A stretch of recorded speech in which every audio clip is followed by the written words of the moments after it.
हम सबकी जाति है मानव जाति, हम मनुष्य हैं, बड़े भाग्य मानुष तन पावा, और सुर दुर्लभ सदग्रंथन गावा। हम सब मानव हैं, हम सब मनुष्य हैं, और हम जातियों में ऊंच नीच में ना बटें, हम संगठित रहें। आज नेपाल में जानते हो, आप सबको पता होगा कि आज पूरे नेपाल में धर्म परिवर्तन की घटनाएं बहुत तेजी से फैल रही हैं। आप कितने लोग जानते हैं कि नेपाल में धर्म परिवर्तन हो रहा है? कितने लोग जानते हैं? बताइए, ये धर्म परिवर्तन होना सही है? उत्तर। तो धर्म परिवर्तन को कितने लोग रोकना चाहते हैं? तो आप सबको भगवान पशुपतिनाथ जी जिम्मेदारी देना चाहते हैं कि आप सब एक मुहिम क्यों नहीं चलाते? ये जितने हमारे मीडिया के भाई हैं, आप जितने हमारे बड़े बुजुर्ग हैं, माताएं बहनें भाई, सब एक मुहिम चलाइए और गांव-गांव में घर घर में जाकर के लोगों को समझाइए कि भगवान श्री कृष्ण कहते हैं स्वधर्मे निधनम श्रेयः परधर्मो भयावह। अपने धर्म में रहना ही श्रेष्ठ है, अपने धर्म का त्याग कर देना श्रेष्ठ नहीं है। इसलिए हम सबको अपने धर्म में अडिग रहना चाहिए। और आप सब अपने धर्म का पाठ क्यों नहीं पढ़ाते? अच्छा बताओ, यदि धर्म परिवर्तन हुआ तो आज हमारा नेपाल हिंदू राष्ट्र है या नहीं? उत्तर दो। हिंदू राष्ट्र है कि नहीं नेपाल? हाँ या ना? हाँ, तो हिंदू राष्ट्र है। और कौन कौन चाहता है कि ये सदा हिंदू राष्ट्र रहे नेपाल? चाहते हो? हिंदू राष्ट्र यदि चाहते हो तो आपके अंदर ये भावना होनी चाहिए और ये काम आपको करना पड़ेगा कि आप नेपाल में जो धर्म परिवर्तन तेजी से हो रहा है, उस धर्म परिवर्तन को रोकना पड़ेगा। कैसे रुकेगा? हम सब जागें, ये मीडिया वाले भाई जाएं, सवाल करो, जो धर्म परिवर्तन कर लेते पूछो कि तुमने धर्म छोड़कर क्या पा लिया, क्या पा लिया और आगे क्या पाओगे? जो व्यक्ति अपने धर्म, हमारे यहाँ मर गए लोग लेकिन अपने धर्म को नहीं छोड़ा। अच्छा बताइए, राम के पास क्या है, धन या धर्म? बोलो। रावण के पास क्या है, धन कि धर्म? रावण के पास धन है, धर्म नहीं, और राम के पास धर्म है, धन नहीं। हाँ या ना? लंकापति रावण सोने की लंका में रहता है, बड़ा धनवान है, पर उसके अंदर धर्म नहीं है। अरे धर्म होता तो पराई स्त्री का अपहरण क्यों करता? इसलिए रावण के पास धन तो है पर धर्म नहीं है, जबकि राम 14 वर्ष वनवास में थे, उनके पास धन नहीं था पर धर्म था। तो धर्म था तो आज घर घर में राम की पूजा होती है, धर्म था इसलिए। और धन था रावण के पास, धर्म नहीं था तो घर घर पुतले जलाए जाते हैं, गली गली पुतले जलाए जाते हैं रावण के। आज आप कितने लोग मानते हैं कि धन से बड़ा धर्म है? धन बड़ा कि धर्म बड़ा? बोलो। अरे धर्म रहेगा तो धन आ जाएगा, जब धर्म ही नहीं रहेगा तो फिर धन करोगे क्या? इसलिए धन हो पर धर्म पूर्वक धन हो। यदि आपके धन में धर्म नहीं जुड़ा तो वह धन किसी काम का नहीं है।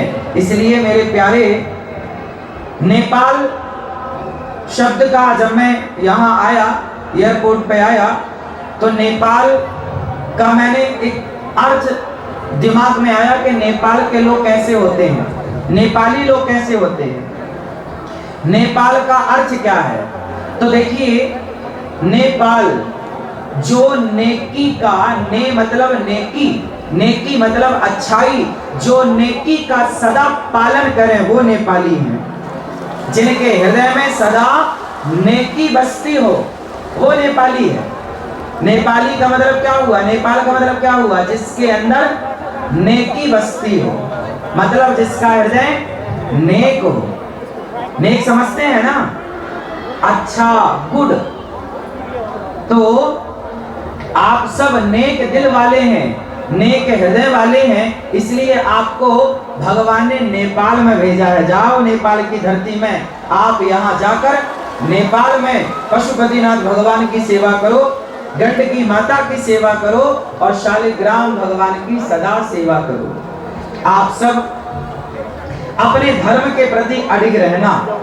हमारे देखिए, कुछ लोग होते हैं हमारे पूरे नेपाल और भारत, ये दोनों देशों में कुछ लोग ऐसे हैं जो रहते तो नेपाल में पर गुणगान किसी और देश का करते हैं। इसलिए आप सबको ये बता दो कि जिस माटी में हो ना, उस माटी के साथ विश्वासघात नहीं होना चाहिए, उस माटी से प्यार होना चाहिए, माटी के साथ विश्वासघात नहीं। अच्छा ये बताओ, दोस्त कैसा हो? आज मैंने सुना नेपाल का दोस्त कौन है? भारत और आसपास के जितने देश हैं, आप किन देशों से दोस्ती करना चाहेंगे? बताइए, आपसे मेरा सवाल है। आप नेपाल वासी, आपके पास में बहुत सारे देशों की सीमा है, किस देश से आप दोस्ती करना चाहेंगे? किससे? किससे? जोर से। भारत से। भारत से दोस्ती करना चाहेंगे? भारत तो सदा आपके साथ है और सदा हम और आप कभी दो थे ही नहीं, एक थे, एक हैं और एक ही रहेंगे। और जो लोग भारत और नेपाल के बीच में कोई जहर घोलने का कार्य करे तो समझ लेना कि ये दोनों देश का नुकसान चाहता है। अच्छा ये बताइए, हमारे भारत से लोग हजारों की संख्या में पशुपतिनाथ जी का दर्शन करने आते हैं कि नहीं? बोलो हाँ, हाँ या ना? भारत से हजारों लोग गंडकी माता का दर्शन करने आते हैं कि नहीं? भारत से लाखों लोग शालिग्राम भगवान लेकर जाते हैं कि नहीं? इसका मतलब है कि भारत की आस्था नेपाल से जुड़ी है। भारत नेपाल को अपना मानता है। भारत के आने से नेपाल की अर्थव्यवस्था मजबूत होती है। जरा विचार करो कि चाइना अगर नेपाल आया तो चाइना क्या पशुपतिनाथ भगवान का दर्शन करने आएगा? क्या गंडकी का दर्शन करने आएगा? क्या वो शालिग्राम भगवान की पूजा करने आएगा? अरे चाइना को नेपाल के धर्म से क्या करना? नेपाल की संस्कृति और नेपाल के धर्म से तो भारत का अटूट रिश्ता रहा है। इसलिए भारत और नेपाल, इन दोनों देशों के बीच में कभी किसी भी प्रकार की लकीर ना खींचे, क्योंकि हम दोनों यदि मिलकर रहेंगे तो निश्चित है कि हमारी और आपकी अर्थव्यवस्था, राष्ट्रीय स्तर की मैं बात कर रहा हूं, समृद्ध रहेंगे, हम सब खुशहाल रहेंगे। और आपने यदि दोस्ती उन लोगों से कर ली जिन्हें गंडकी माता और शालिग्राम भगवान और पशुपतिनाथ जी से कोई लेना देना नहीं, तो सोचिए इस धर्म का, इस संस्कृति का क्या होगा। इसलिए मेरी आप सबसे प्रार्थना है, आप सब भारत आइए और गौरी गोपाल आश्रम में चल रही सेवाओं का दर्शन करिए। और सावन का ये पावन पर्व है। आप कितने लोगों ने सावन में व्रत रखा है? रखा है? भगवान शिव को जल चढ़ा रहे हैं कि नहीं? कौन सा जल? कौन सा जल? सारे जल चढ़ाओ। पर भगवान शिव को पता है कौन सा जल पसंद है? भगवान शिव को नेत्रों का जल पसंद है। इतना प्रेम उमड़ना चाहिए आपके भीतर शिव के प्रति कि आंखों से अश्रुधार बह पड़े और शिव जी के ऊपर जाकर चढ़ जाए। ऐसी नेत्रों की धारा। भगवान शिव को क्या पसंद है बताइए? प्रेम। राम ही केवल प्रेम प्यारा, और जान ले ये जो जाननी हारा। राम को क्या पसंद है? बोलो। नेपाल वासियों को क्या पसंद है? क्या पसंद है? नफरत पसंद है या प्रेम? क्या पसंद है? प्रेम। आप सब नेपाल वासियों को प्रेम पसंद है, और हमारे प्रभु राम भी कहते हैं कि राम ही केवल प्रेम प्यारा, इसलिए प्रेम से मिलजुल करके रहिएगा। अच्छा बताओ, नेपाल वासी आप कितने भाई हैं? जोर से, कितने भाई हैं आप लोग? हम सनातनी। आप में से कितने लोग सनातनी हैं? सत्य सनातन धर्म को जानने और मानने वाले कितने हैं? हाथ उठाओ सब। तो सुनो, हम सभी सनातनी, चाहे भारत में हो या नेपाल में हो या भूटान में हो या जापान में हो या अमेरिका या लंदन, कहीं भी सनातनी हो, सनातनी 4 भाई हैं। कितने भाई? कौन कौन से? ब्राह्मण, क्षत्रिय, वैश्य और शूद्र। हम चारों एक पिता की संतान हैं, और हम चारों सदा से भाई रहे हैं। कुछ लोगों ने ये जातिवाद का जहर घोलकर हम लोगों को आपस में लड़ाने का कुछ लोगों ने षड्यंत्र किया। आपसे मेरी हाथ जोड़ के प्रार्थना है कि आप कभी षड्यंत्र में मत उलझिएगा। भारत में जब अंग्रेज आए तो उन्होंने नारा दिया, फूट डालो शासन करो, और उस फूट डालो शासन करो के तहत भारत को खूब लड़ाया जातियों के नाम पर, और हम आपस में लड़ते रहे, और कई 100 वर्षों तक गुलाम रहा भारत। इसलिए मेरी प्रार्थना है कि हम जब जब लड़े हैं तब तब बटे हैं। इसलिए आप लड़ना चाहते हैं या संगठित होकर रहना चाहते हैं? कितने लोग संगठित होकर रहना चाहते हैं?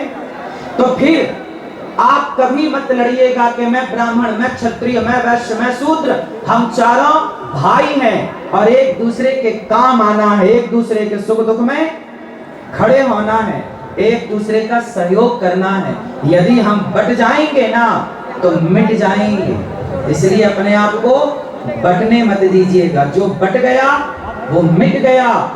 रामचरितमानस में लिखा है कि जहां सुमति तहां संपत्ति नाना, जहां कुमति तहां विपत्ति निदाना। जहां एकता है, जहां संगठन है, वहां संसार की समृद्धि है, सुख है, शांति है।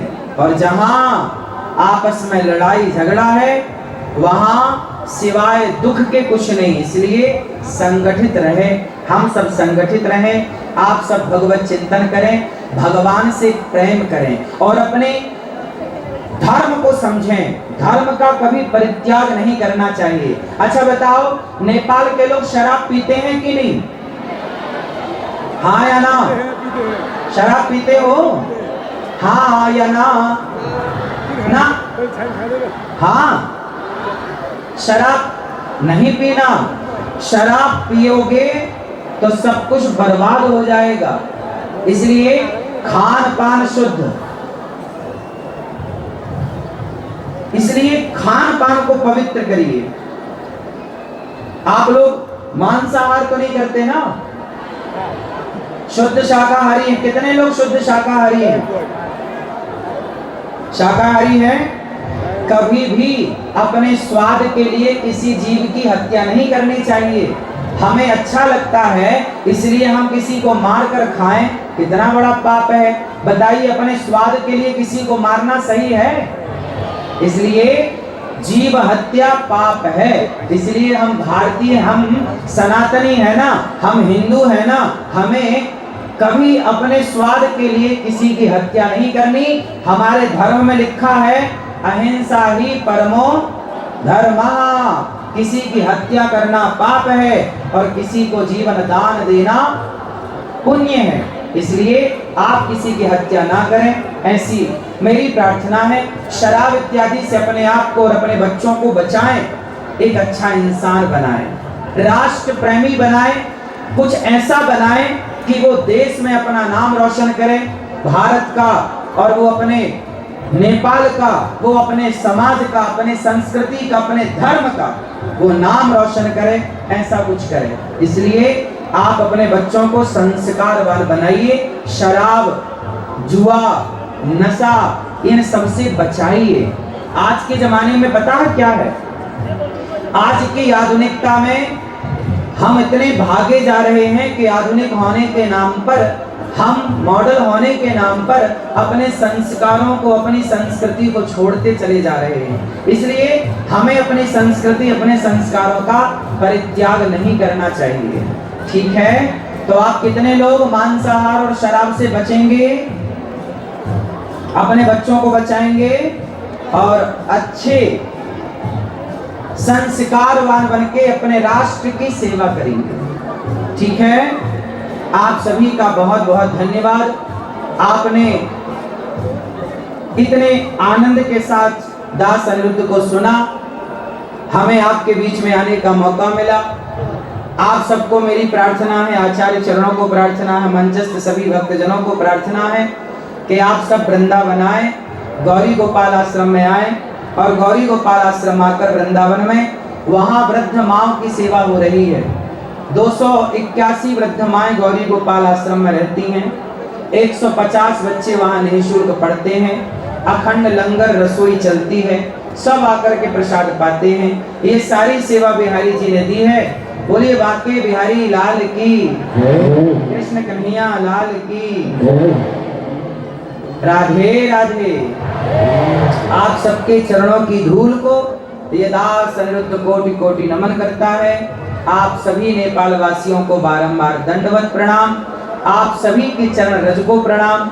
आप सभी के माता पिता को प्रणाम। आप सभी के गुरुजनों को प्रणाम। आप सब यहाँ प्रेम पूर्वक बैठे हैं। आप सबने इस सुंदर से आयोजन में सम्मिलित होकर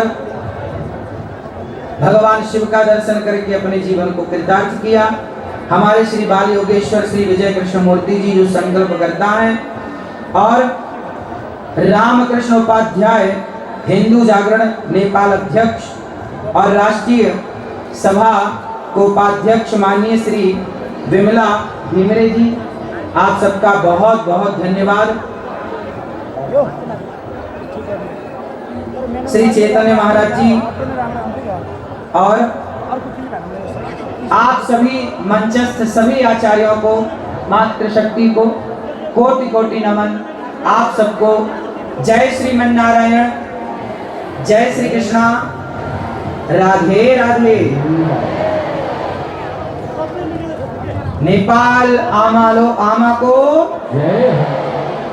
भारत माता की, गंडकी मैया की, शालिग्राम भगवान की, पशुपतिनाथ भगवान को।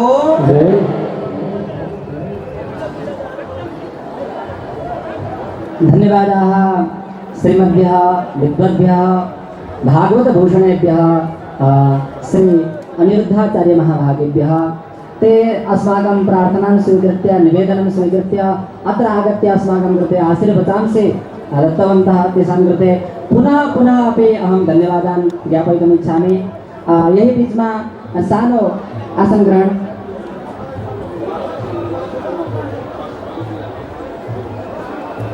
अब मैंने बीचमा सानो आसन ग्रहण मैंने जोड़ना चाहें।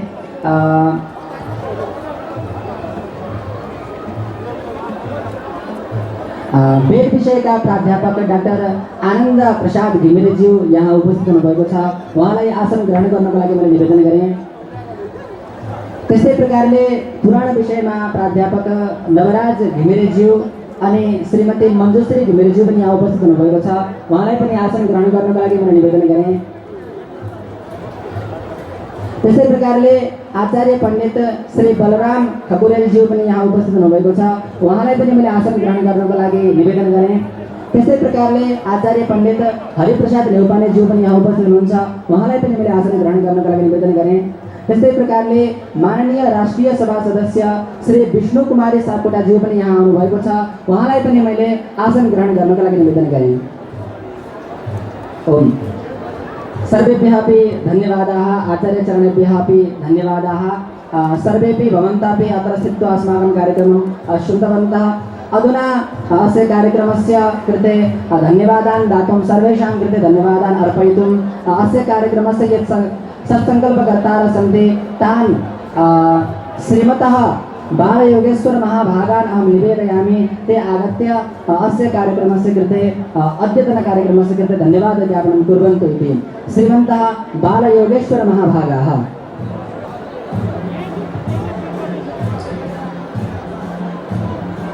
राधे राधे। जय कोटि हम समादरणीय सज्जन भक्तवृन्दजीहरू धेरै सम्मान अभिनन्दन र प्रणाम छ यहाँहरू सबैलाई। अब यहाँ राष्ट्रिय सभाको उपाध्यक्षज्यू सहित सम्पूर्ण माननीयज्यूहरूलाई कोटि कोटि वन्दना र प्रणाम। र भारतबाट विश्वभरि भागवतको माध्यमबाट पुराणहरूको माध्यमबाट विभिन्न प्रवचनको माध्यमबाट देश र विदेशमा सनातन धर्मलाई उजागर गर्नको लागि फैलाउनको लागि जुन अहोरात्र महत्त्वपूर्ण अहम